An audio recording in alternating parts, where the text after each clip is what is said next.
Qual é a reação do mercado? O que se pode esperar sobre o mercado? As pessoas estão se perguntando, e aí a bolsa vai subir, vai cair, o dólar vai subir, o que vai acontecer com a moeda norte-americana a partir dessa eleição, que é uma eleição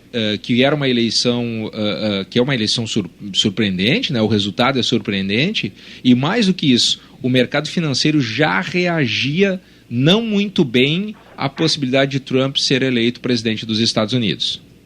Perfeito, eu acho a pergunta muito válida. A gente tem que entender, o ouvinte tem que entender basicamente que o investidor tem muita aversão a risco e instabilidade.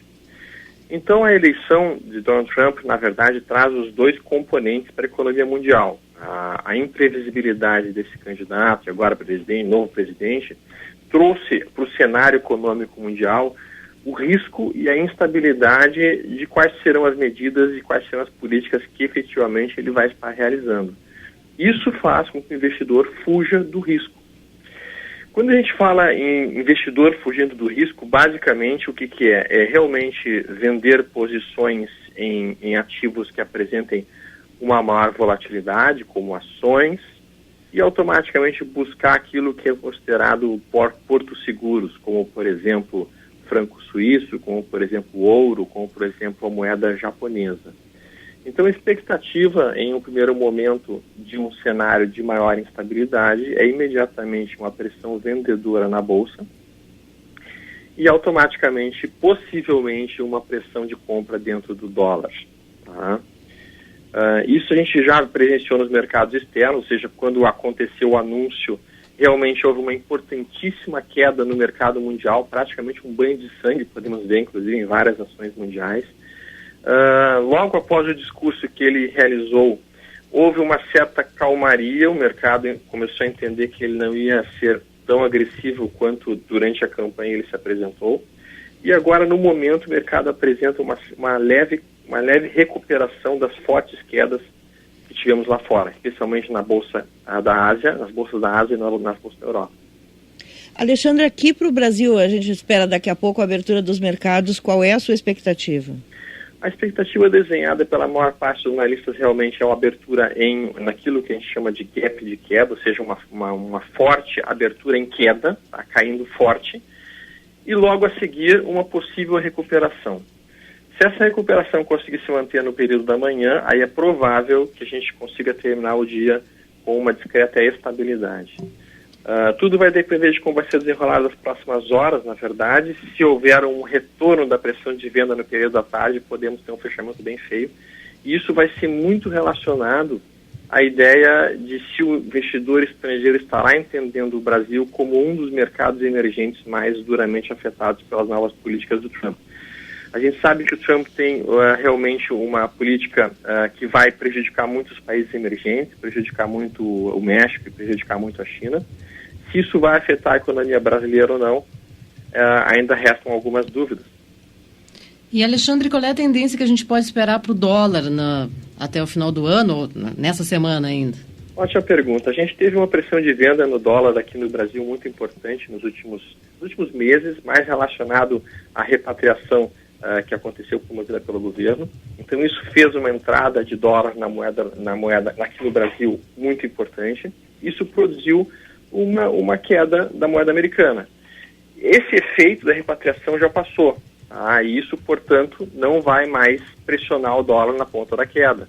Ao mesmo tempo, a gente segue com a expectativa de que haja um aumento da taxa de juros nos Estados Unidos em dezembro, e isso tende a trazer uma maior força para o dólar para o mês de novembro e dezembro. Então a expectativa seria, hoje, muita volatilidade, obviamente, mas para as próximas semanas, até mesmo meses, algum tipo de valorização da moeda americana.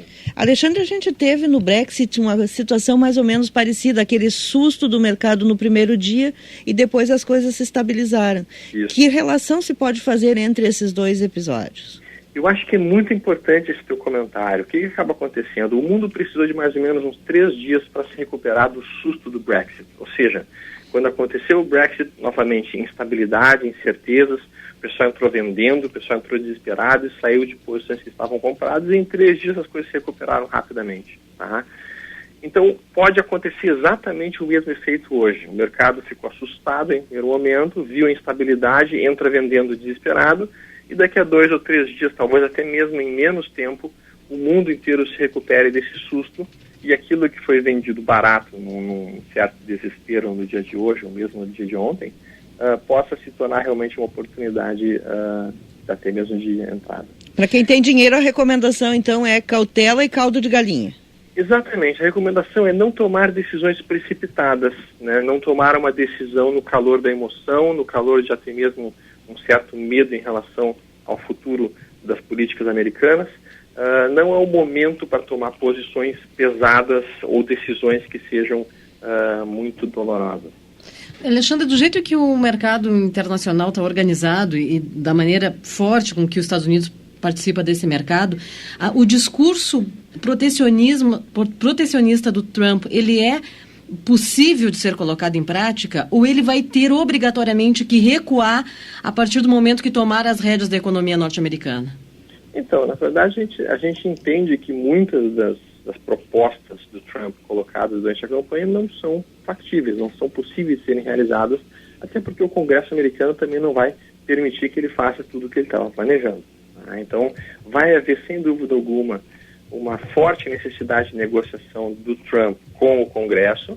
Isso automaticamente vai fazer com que haja uma limitação nos planos ousados protecionistas que ele tinha, especialmente também na questão da imigração. Então, apesar de ter propostas muito duras contra a imigração e propostas muito protecionistas, agora resta a pergunta, será que ele vai conseguir efetivá-las? Será que vai conseguir colocá-las a contento dentro daquilo que ele planeja?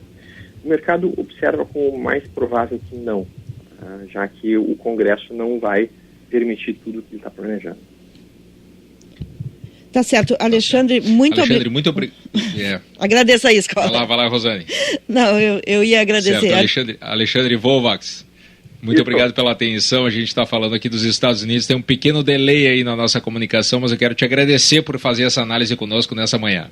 Acontece, não tem nenhum problema. Eu agradeço muito a oportunidade. Muito obrigado a todos os ouvintes. Certo, muito obrigado. Alexandre Volvax, que está conosco para fazer uma análise sobre o efeito Trump no mercado financeiro, economista do grupo LIS.